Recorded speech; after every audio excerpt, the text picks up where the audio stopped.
सूचना मिला था कि नेशनल सीड्स कॉरपोरेशन का एग्री ट्रेनी भर्ती परीक्षा में कुछ मैल प्रैक्टिसेस हो रहा है, उसके लिए कुछ गिरोह सक्रिय है, कुछ संदिग्ध व्यक्ति घूम रहे हैं। उस इतला को डेवलप किया था। तो जयपुर में 6 सेंटर्स में ये एग्ज़ाम हो रहा था। तो उसमें जो हमने पहले जिसको पकड़ा था उसके थ्रू हमें सूचना मिला कि जो ऑनलाइन एग्जाम्स जो सेंटर्स में चल रहा था उसको एक एमी सॉफ्टवेयर है, उसके थ्रू स्क्रीन शेयरिंग फैसिलिटी मिलता है। तो स्क्रीन शेयरिंग फैसिलिटी से जो क्वेश्चन पेपर है वो क्वेश्चन पेपर सॉल्वर के पास तक पहुंच जाता है और वो क्वेश्चन पेपर का आंसर निकाल के कैंडिडेट तक पहुंच जाता है। इसी प्रकार का सूचना ATS के पास भी था, तो वो भी हमारे साथ साथ काम किया। तो कल दिन भर इस संदर्भ में हमने जगह जगह पर कार्रवाई करके कुल 14 लोगों को हिरासत में लिया है, जिसमें सेंटर अधीक्षक भी है जो कैंडिडेट्स को कैनवास करके इस तरह का मैल प्रैक्टिस के लिए तैयार करता वो भी है, जो बेनिफिशियरी कैंडिडेट्स भी है।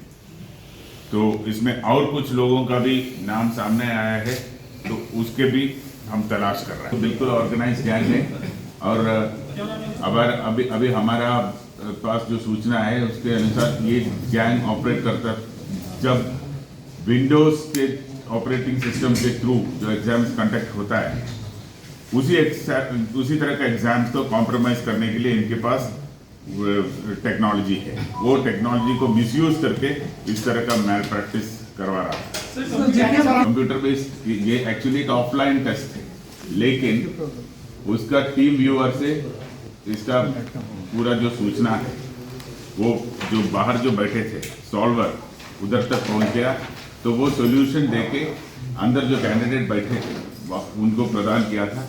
इसीलिए मैल प्रैक्टिस के श्रेणी में आता है। तो इसमें हम BNS और जो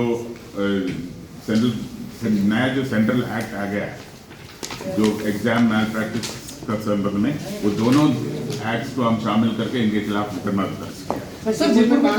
वैशाली नगर आप बताइए और किस वैशाली रवाना हुआ।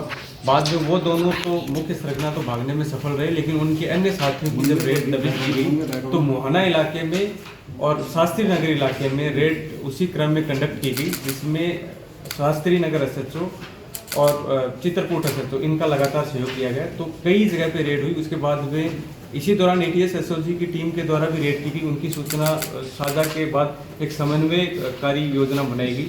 इसी क्रम में बाद में करदनी थाना क्षेत्र में और सीकर तक हमने मुलजिमों को वहाँ की पुलिस के सहयोग से डिटेन किए। तो जो अभियुक्त गिरफ्तार हुए उसमें 8 अभियुक्त जयपुर पुलिस ने गिरफ्तार किए और 6 अभियुक्त ATS SOG की टीम ने गिरफ्तार किए, जो एक ही गिरोह से संबंधित हैं। अभी जो इनकी टेक्नोलॉजिकल एनालिसिस अभी तक अनुसंधान के क्रम में जो सामने आई है, तो पूर्व की रेलवे इत्यादि की भर्तियां भी कॉम्प्रोमाइज इस संगठन ने की है, जिसके साक्ष्य मिले। तो उस क्रम में भी अगेन अनुसंधान हो और खाली चेक वगैरह जो बरामद किया है वो आपको अलग से सूचना दिया जाएगा। और इसका जो टोटल जो नेटवर्क को खुलासा करने के लिए हमने एक SIT का भी गठन किया है, जो टीम काम करेगा इसका पूरा खुलासा करने के लिए, जिसको एडिशनल DCP वेस्ट द्वारा नेतृत्व करेगा। अभी पता चला कि ये सब अभी प्रारंभिक स्टेज में है। अभी केवल इनका जो मॉडस ऑपरेंडी है तरीका वारदात वो हमें पता चला, और कुछ जो लाभार्थी है उसके बारे में पता चला, जो लोगों को इस तरह कैनवास करके इकट्ठा करते थे कैंडिडेट्स को, उस तरह का 2-3 लोगों को पता चला। बाकी जो आगे के अनुसंधान में पूरा खुलासा हो जाएगा। सारी चीज अभी हम इस स्टेज में पूर्ण रूप से फाइनलिटी के रूप से बोल नहीं सकता, क्योंकि इन्वेस्टिगेशन में जब आएगा आपको सूचित समय समय में करते रहूँगा। ये वेरियस एजेंसी से चिन्हित करता है, उसका प्रॉपर ऑडिट नहीं होता, इसीलिए ये प्रॉब्लम्स होता है। अभी आपने जो हमने अभी किया है, कल जो किया है, उसमें सेंटर कॉम्प्रोमाइज होता है। सेंटर जब कॉम्प्रोमाइज होता है तब ये लोग सक्सीड होता है।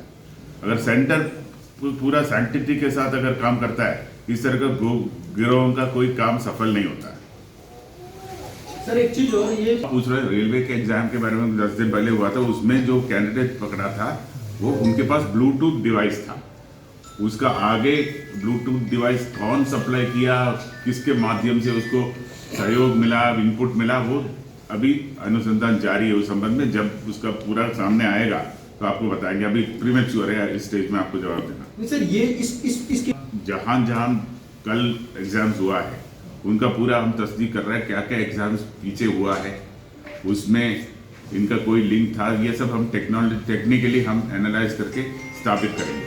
सर तो इसलिए हम उसके बारे में कोई स्पेसिफिक जवाब नहीं दे पाते। अच्छा, जो फरार हुए वो कौन है? तो इनके जो मास्टरमाइंड है वो कौन है? तो उसको अभी हम खुलासा क्यों करें, तो सामने आएगा तो बता दूंगा।